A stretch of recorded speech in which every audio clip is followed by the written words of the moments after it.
Kenapa harus namanya pos lansia? Apa sore-sore ngeteh dulu di puncak gunung.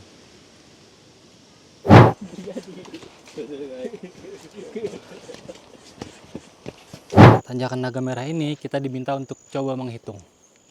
Yuk kita hitung, dimulai dari sini.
Nah, ini kita baru mau start pendakian ke Puncak Kayangan dan Curug Sejoli.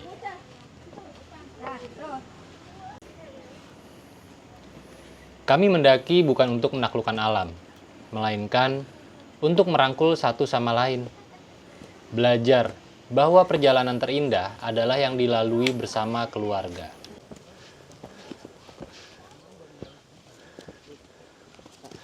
Kita baru sampai di pos 1 lansia. Kenapa namanya pos 1 lansia? Karena mungkin jalannya pada menunduk yang sampai di sini.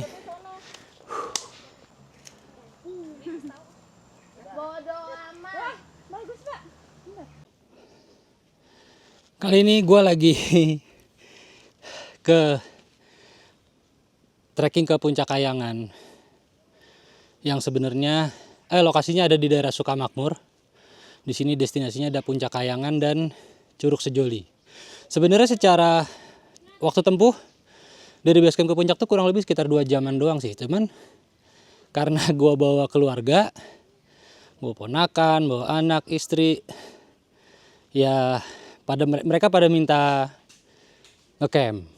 Jadi otomatis, nah kayak lu lihat kan nih gue bawa keril nih, ya peralatan untuk ngecamp. Tapi dinikmatin aja lah, namanya juga liburan.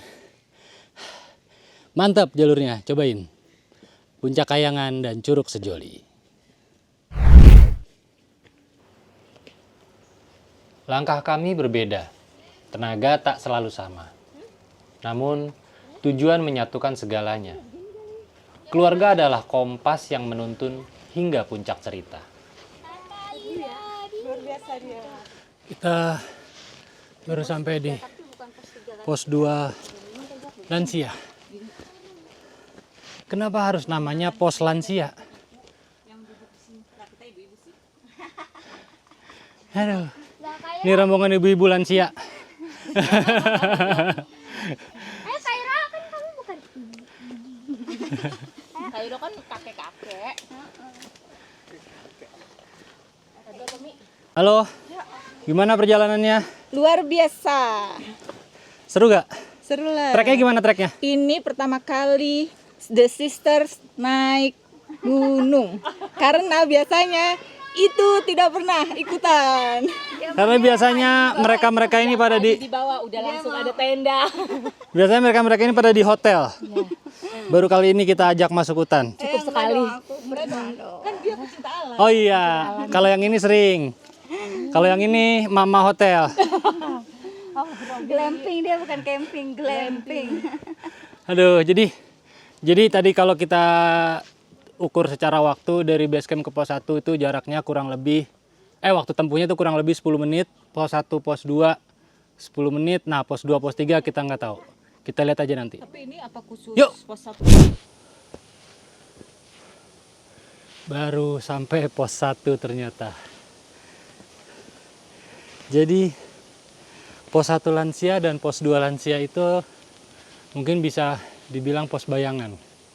Nah ini pos satunya. Selamat datang di pos 1. Di tengah perjalanan menuju pos selanjutnya, malahan ketemu pos 1. Berarti pos lansia tadi itu pos bayangan. Aduh. Ya sudahlah. Kami berhenti sebentar. Membiarkan nafas yang terengah-engah berdamai dengan lelah. Karena gunung mengajarkan tak semua perjalanan harus tergesa-gesa. Jadi di atas pos 1 ada tanjakan namanya tanjakan naga merah. Nih. Nah, tanjakan naga merah ini kita diminta untuk coba menghitung. Yuk kita hitung, dimulai dari sini. Menghitung langkah di setiap gerak adalah kegiatan yang menghilangkan kejenuhan, merubah cara berpikir, dan mampu mengalihkan perhatian serta mensugesti rasa lelah berubah menjadi semangat. Hal ini sebenarnya sih sudah sering kali saya lakukan. Tidak hanya di gunung, di pantai, di pulau, di desa, di kota juga. Naik motor. Melangkah maksudnya. Tapi ngomong-ngomong soal menghitung langkah, ternyata itu baik loh. Jadi kita bisa tahu langkah kita setiap harinya. Karena menurut para dokter, paling tidak manusia itu harus melangkah 5.000 langkah setiap harinya.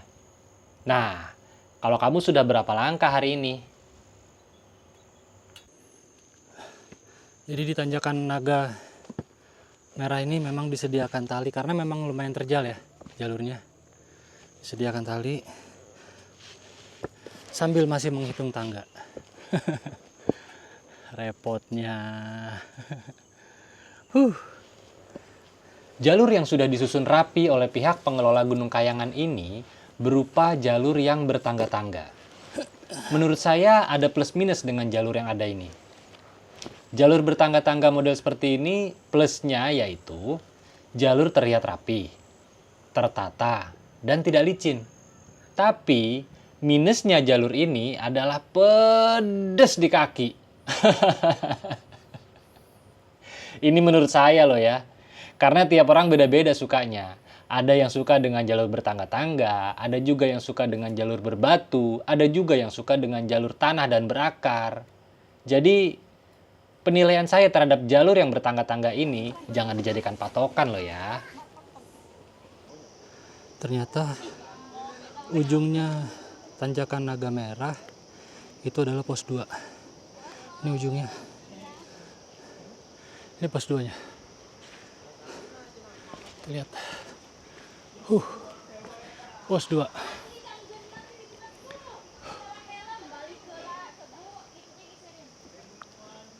Ini yang sedang istirahat juga. Ada shelter-shelter. Istirahat dulu sambil nunggu yang belakang.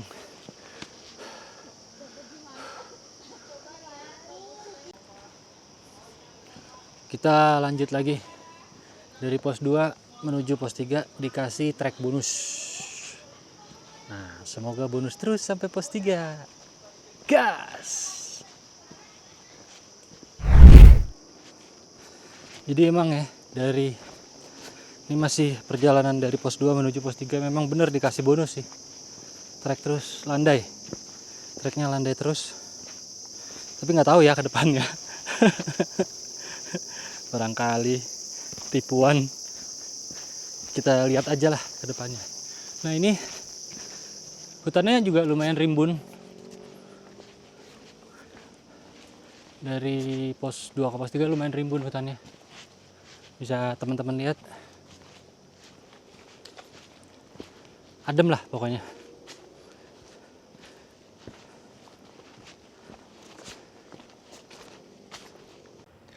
Setelah dihajar tanjakan naga merah yang gak ada ampun, ternyata benar. Jalur dari pos 2 ke pos 3 memang benar-benar jalur bonus. Landai habis. Dan jaraknya pun gak terlalu jauh. Malah bisa terbilang dekat. Apa karena jalurnya landai ya? Jadi terasa dekat. Bisa jadi.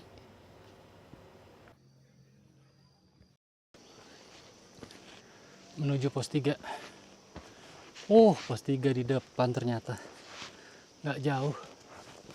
Dari pos 2 jalurnya landai sampai di pos 3. Oh, pos 3-nya.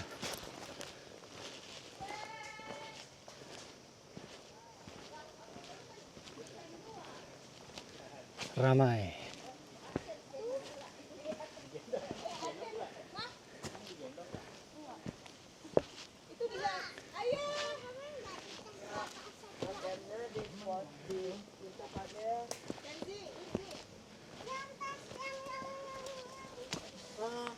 Sampai juga kita di pos 3.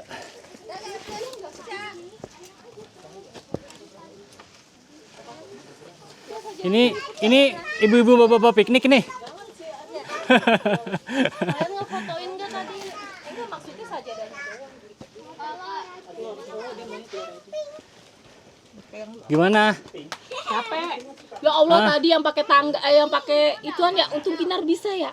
Masya Allah, pakai tali. Nanjat begitu banget. Gimana, Dri? Mantep Kak?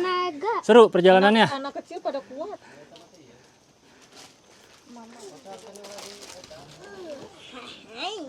Ayo Kinar. Mana Kinar ya?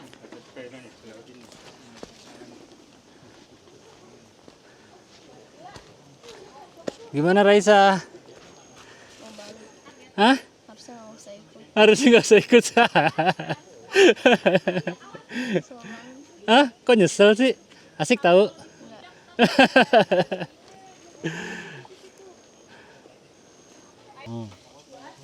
Lagi udah waktunya jam makan siang. Walaupun ini udah di pos 3 sebenarnya, tapi rencananya kan tadi mau camp di sini, tapi kayaknya nggak jadi. Kita akan lanjut ngecamp di bawah puncak. Nah, tapi karena sudah waktu jam makan siang, ya kita makan dulu aja. Laper coy. Enggak.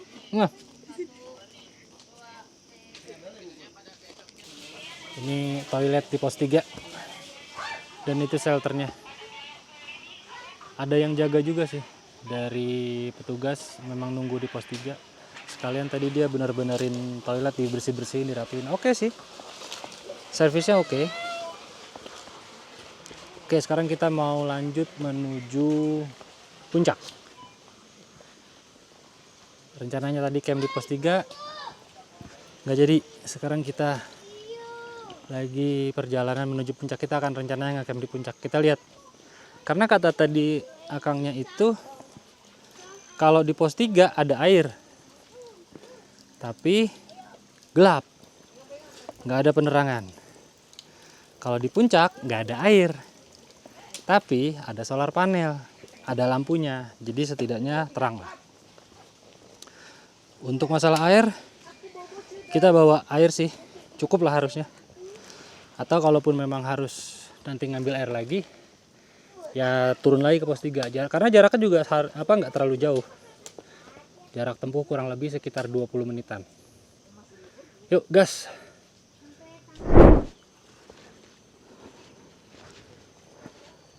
Di atas pos 3, di pos 3 ada mata air, ada toilet juga. Tapi di atas pos 3 ada mata air lagi nih ternyata. Deras lagi. Seger, airnya bening, bersih. Dan bisa langsung diminum. Lanjut.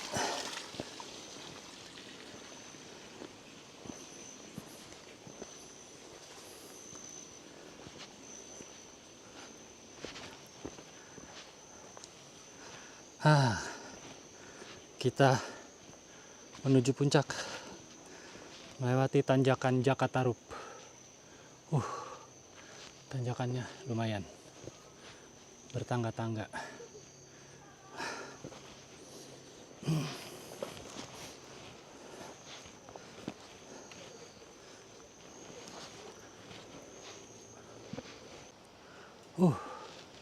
Tanjakannya nggak habis-habis.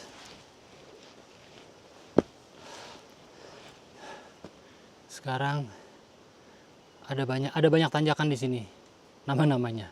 Sekarang ada lagi nama tanjakannya. Tadi kan Jakatarup. Sekarang tanjakan pencakar langit. Ini dia. Ini tanjakannya. Wah, serupa, tapi tak sama. Aduh, nikmati aja lah. Capek-capek gimana gitu rasanya.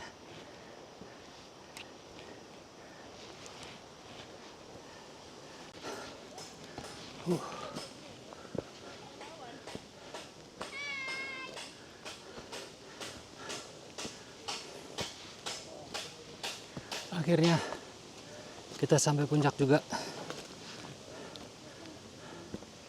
Ini puncaknya. Oh, rame puncaknya.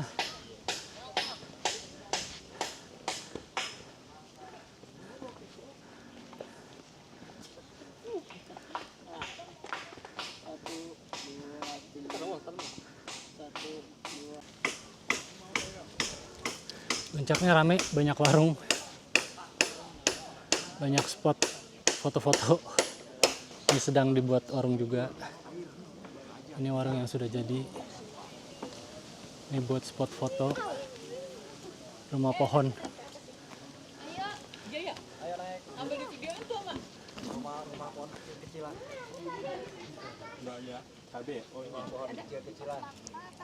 Gimana perjalanannya? Seru.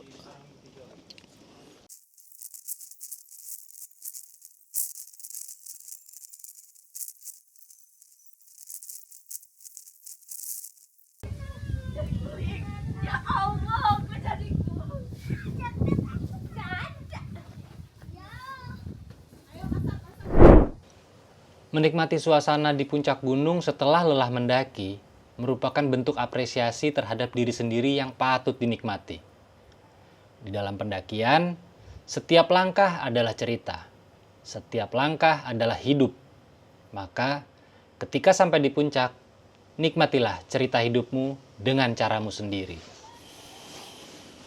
Aduh, enak banget sore-sore. Ngeteh dulu di puncak gunung.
Halo, selamat pagi teman-teman semua.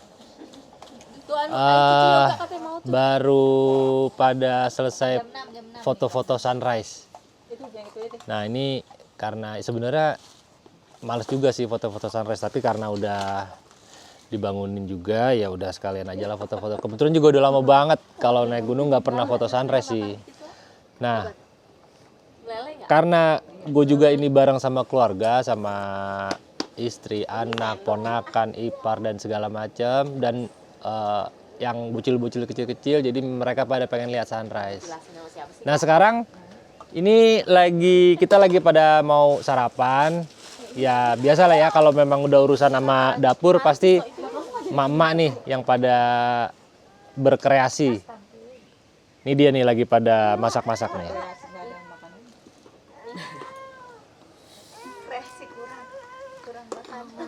Airnya buang ya? Coba ya. Ri buang sebelah situ dia airnya. Hah. Ya Allah, nak. Ya udah, kita sarapan dulu.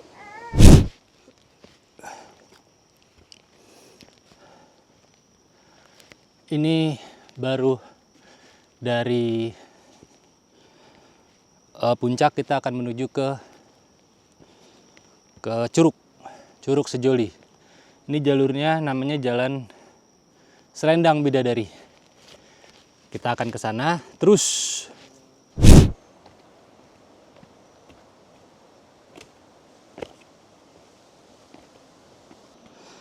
Perjalanan ke bawah ke arah Curug Sejoli. Lumayan terjal. Ya wajar sih, namanya juga mau ke curug ya. Udah gitu arahnya dari puncak lagi. Pasti turunnya banget. Turunnya nukik banget. Tapi seger, alhamdulillahnya kita nggak kena hujan, alhamdulillah banget. Jadi bisa nikmati banget perjalanan kali ini. Apalagi terutama bareng keluarga, bareng anak-anak kecil, ponakan-ponakan yang masih kecil-kecil banget. Aduh. Alhamdulillah nggak dikasih hujan, dikasih cerah, angin-angin dikit lah. Masuk hutan lagi.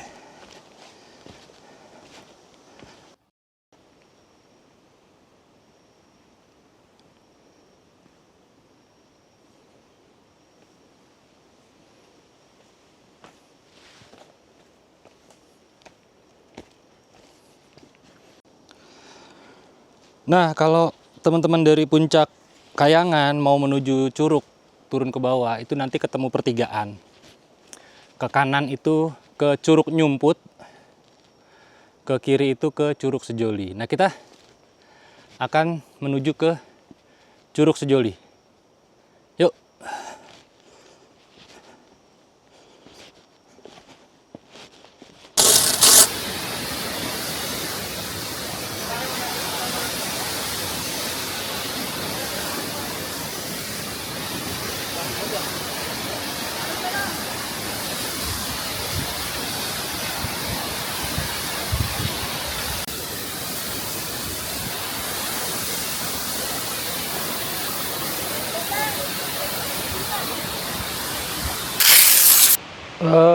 Jadi situasinya sekarang salah satu keponakan gue ini kena ankle kakinya, jadi dia nggak bisa jalan sama sekali, dan ini lagi minta rescue sama pihak basecamp. Semoga bisa cepat tertolong. Kita lihat nanti ya. Jadi ini yang gue bilang ada insiden sedikit kalau keponakan gue kena ankle kakinya, dan dua-duanya. Nah ini lagi proses evakuasi sama pihak basecamp. Oke banget sih servisnya dari basecamp Puncak Kayangan ini, karena memang ditangani sesuai dengan SOP. Dan setelah ini karena jalurnya cukup ekstrim, jadi belum bisa ditandu, tandunya udah disiapin sih. Nanti habis ini ketemu lahan datar, disiapin tandunya, langsung digotong menuju basecamp pakai tandu. Ini dia kondisinya udah nggak bisa jalan sendiri, jadi memang harus dipapah.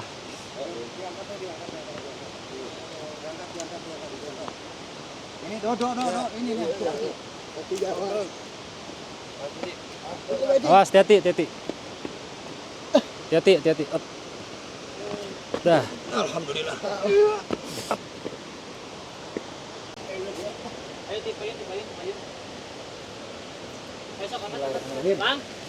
Proses Siapa dulu? evakuasi tandu mulai berjalan. Dulu, boleh siapa aja? Ya tapi pelan-pelan maksudnya. Iya. Coba kalau hari ini. Hei. Boleh, Kang. Yuk. Saya pernah mendengar kutipan dari salah seorang pendaki senior, Galih Donikara, yaitu gunung mengandung bahaya, manusia mengundang bahaya. Kutipan ini menekankan bahwa gunung memiliki resiko alami yang kadang sulit diprediksi oleh manusia, seperti erupsi, tanah longsor, cuaca ekstrim, dan masih banyak lagi hal-hal lainnya. Tapi, manusia seringkali memperbesar bahaya itu karena kurangnya persiapan, mengabaikan peringatan, atau bahkan bertindak ceroboh. Sehingga penting untuk selalu waspada dan memahami resiko saat kita sedang berada di alam bebas. Oke, proses evakuasi tandu sedang berjalan. Korban sudah ditandu. Cukup solid tim dari Kayangan ini. Salut lah buat petugas.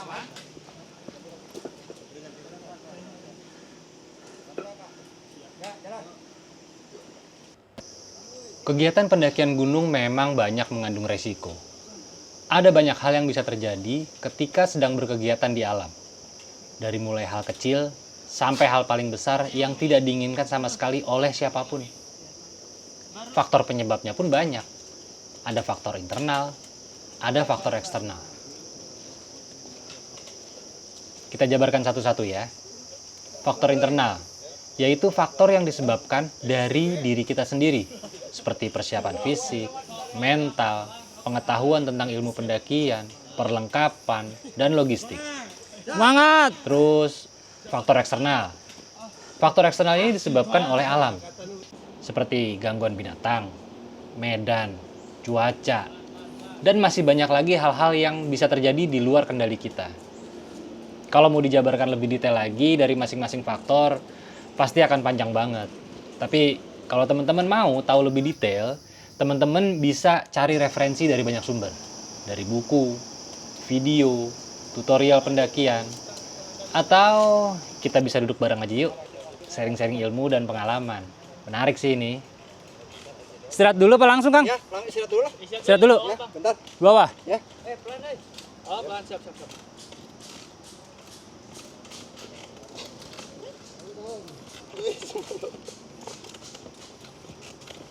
Yuk, tahan bentar. Depan. Depan. Oh, bentar, Kak. Bawa aja, Kak. Taruh, Kak.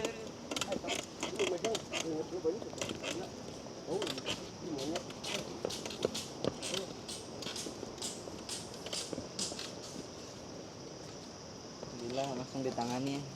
Ya. Servisnya oke sih. Artinya kita kan ya pengunjung kan bayar masuk ya. Iya. Tapi maksudnya jasa yang di mereka kasih itu juga worth it gitu loh. Insya Allah ya. Ya kalau kayak gitu kan kita juga sebagai pengunjung puas lah Iya, gitu iya. kan. Masih proses evakuasi korban di jalur Taraje Panjang, Puncak Kayangan. Di jalur turunnya nama jalurnya Taraje Panjang karena memang tangganya panjang banget ini. Proses evakuasi masih berlangsung. Semoga aman sampai bawah, sampai base camp dan bisa ditangani sesuai SOP. Sejauh ini sih masih sesuai SOP penanganannya dan timnya cukup solid. Kita masuk jalur sapa angin. Apakah angin ini akan menyapa? Kita lihat. Masih proses evakuasi berjalan, pergantian tim untuk menandu. Solid.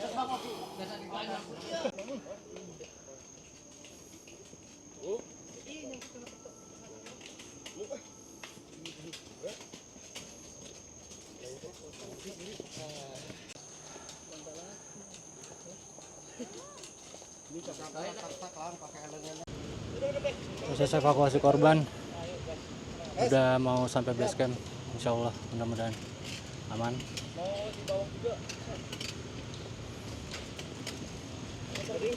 Diangkat ke bawah aja, Pak. Enggak di bawah, di tangan, di tangan. Di tangan. Ah, cangkel. Hila. Alhamdulillah. Nyampe. Sampai. Yang lainnya masih di bawah. Udah semua, semua. Ke sini ya? Udah. Oh iya. Berarti udah aman semua ya, Pak? Iya, udah.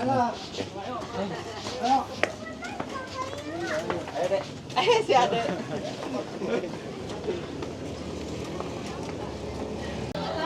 Ini salah satu fungsi ruang kesehatan. Jadi korban setelah dievakuasi memang dimasukin ke dalam ruang kesehatan untuk dirawat dulu. Obat biji itu pamumu di mana itu?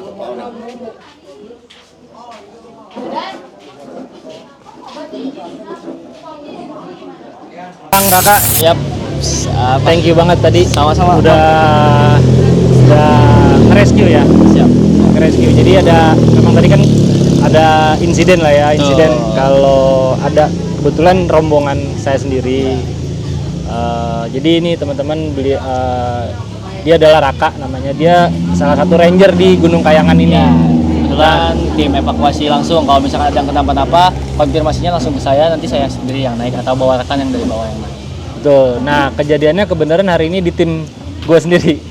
Tim gue sendiri kebetulan keponakan gue tadi ada insiden.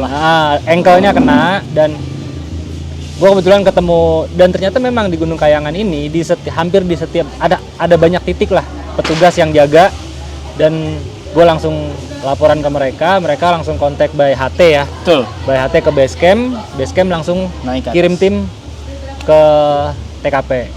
Nah, setelah itu langsung ditangani, dan secara SOP gue lihat sih sudah oke dan korban selamat sampai di base camp ditandu. Kebetulan tadi ditandu ya. Ya, kebetulan ditandu karena tidak memungkinkan kalau untuk digendong atau gimana karena Betul. posisi jalur yang lumayan terjal. Jalurnya terjal, jadi mau nggak mau ya memang harus ditandu, dan tandunya juga mereka sudah ready, tinggal dibawa ke TKP, ke lokasi langsung ditandu dibawa ke bawah. Oke, Kang Raka, buat servisnya oke banget Gunung Kayangan, maksudnya sigap lah. Maksudnya untuk insiden-insiden itu sangat sigap, jadi sangat worth it banget. Artinya ya semua pengunjung pasti datang ke satu tempat, pasti ada biaya registrasi, ada biaya simaksi dan segala macam, dan itu worth it gitu. Jadi teman-teman buat yang mau ke Gunung Kayangan, lu datang aja langsung ke sini, registrasi seperti biasa. Untuk tarif masih kategori normal sih ya. 35.000. 35.000 ya. Itu udah include-nya udah banyak. Kalian dapat puncaknya satu, terus curugnya dapat 2 lokasi. Itu ada Curug Nyumput sama Curug Sejoli. Nah, kebetulan nanti kemungkinan di minggu ke depan atau 2 minggu ke depan itu bakal ada curug baru. Dia ada buat berenangnya lumayan dalam, sekitar 2 meter atau 3 meter ke dalamnya. Dan di situ pasti ada yang nunggu juga ya? Juga, setiap area pasti kita ada yang nunggu, nggak mungkin nggak ada yang nunggu. Ada petugas ya pasti? Tuh. Jadi kalau terjadi insiden apapun insidennya, jadi penanganan pun bisa cepat gitu ya. Oke, thank you, respect banget lah sama Gunung Kayangan. Sama-sama. Semoga kedepannya makin oke banget. Amin. Thank you ya, Kak Raka ya. Siap, Om.